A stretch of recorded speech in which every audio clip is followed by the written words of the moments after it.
contemporary retro squad fairground rides at Alton Towers. Who would have thought that these are some of the best rides at the park? I'm going to explain to you in this video why you shouldn't just consider riding these rides when you go to the park. You should make them a priority. Shout out to all those theme park enthusiasts who complained when an image of a fairground ride being set up at the park was first leaked. How wrong could you have been?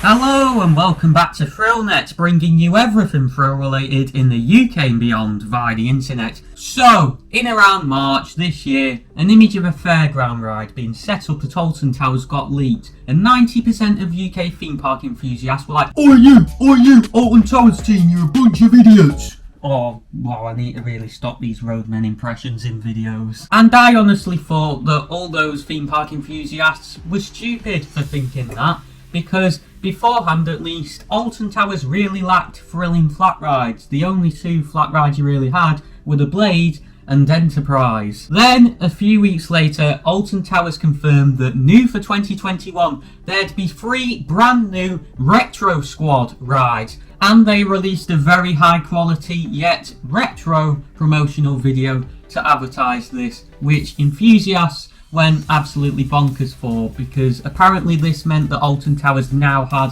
an excuse to bring fairground rides to the park, even though Alton Towers started off as a fairground anyway in 1980.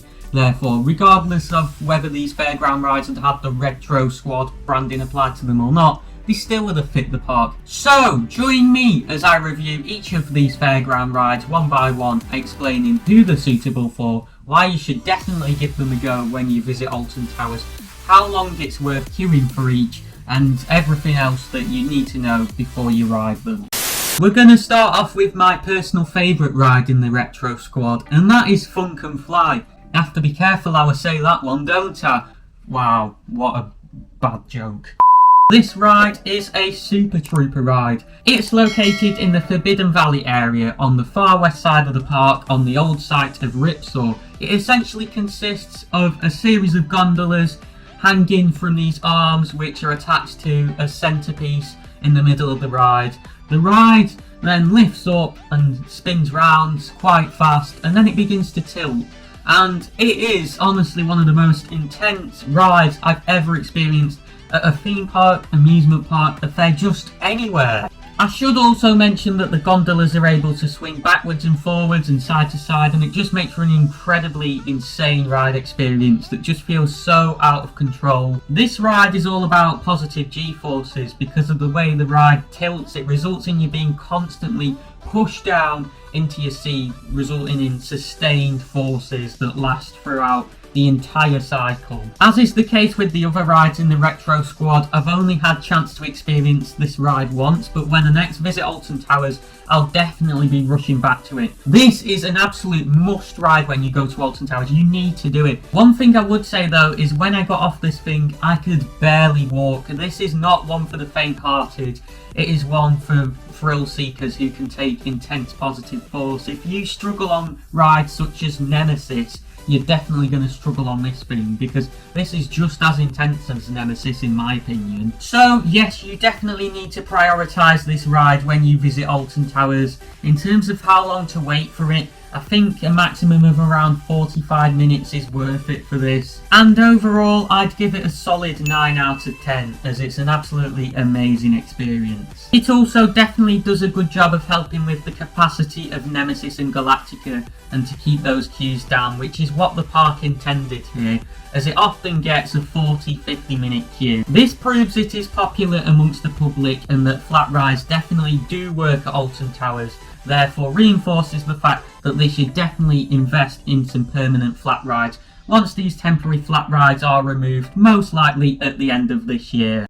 Before we go any further, for everything thrill related in the UK and beyond via the internet, be sure to smash the subscribe button. I mean, why wouldn't you want to? I bring you all the latest surrounding UK theme and amusement parks and tell loads of bad jokes along the way. Next, we're on to my second favourite of the 3 Retro Squad rides, and this is Mixtape. This is a smashing jump ride in the X Sector area to the east of the park, and when you ride this thing, expect a lot of smashing and jumping. Wow, another word.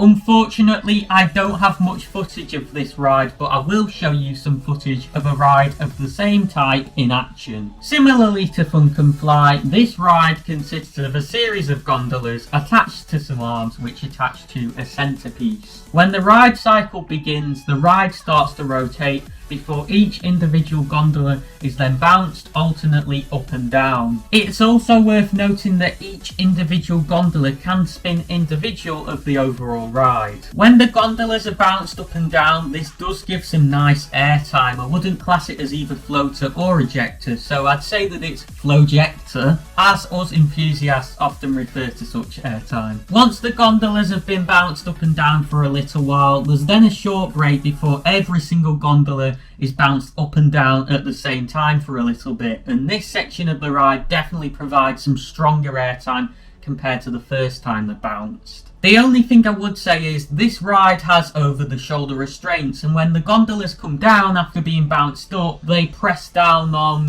certain...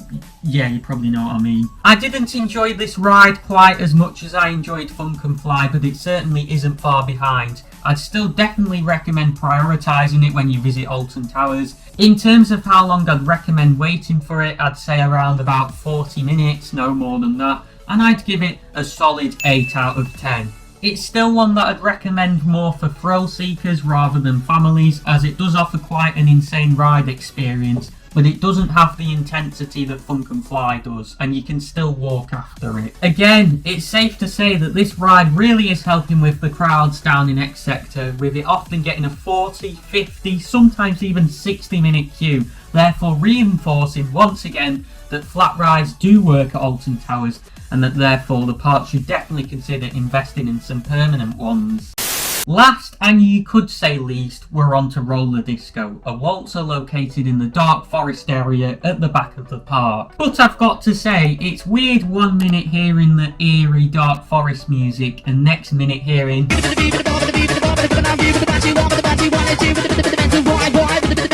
okay, the music's not quite that upbeat. Again, I don't have footage of Roller Disco in action, so here is some footage of a very similar waltzer. This ride basically consists of a ring with a series of gondolas, each of which can spin individually. When the ride is in motion, the gondolas move around the ring, and that's as simple as it gets. Those of you who have ridden waltzers at fairgrounds will be aware that there are usually people stood on the outside of the ring spinning the gondolas so that they spin faster than they would otherwise. However, because health and safety is existent at theme parks, this isn't the case on Roller Disco. As much as this probably is the least intense of the three fairground rides, for me it was quite nauseating and I felt quite sick afterwards. I'm guessing that's just because rides that exert strong lateral G-forces just aren't for me, and this didn't apply to Mixtape and Funk and Fly so much. As a result, I didn't find this ride very enjoyable. However, I can understand how it would be enjoyable for some people.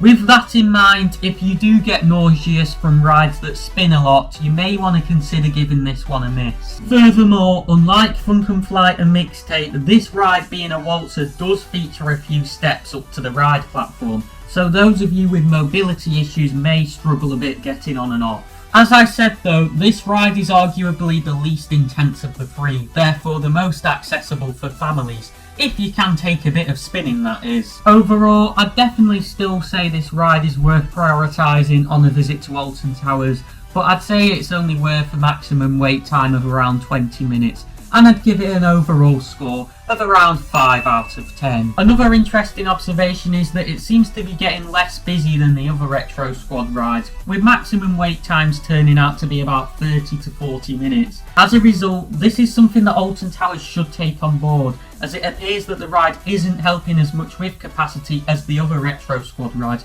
And that just leaves you guys with a couple of things to do. For everything thrill related in the UK and beyond via the internet, be sure to click the icon at the bottom of your screen to subscribe. Click the video on the right side of your screen to watch my vlog from Alton Towers back in April, when I experienced everything the park has to offer for 2021. I'm Ben, thank you so much for watching ThrillNet, and I'll see you in another video. But don't forget to go and ride those Retro Squad rides now.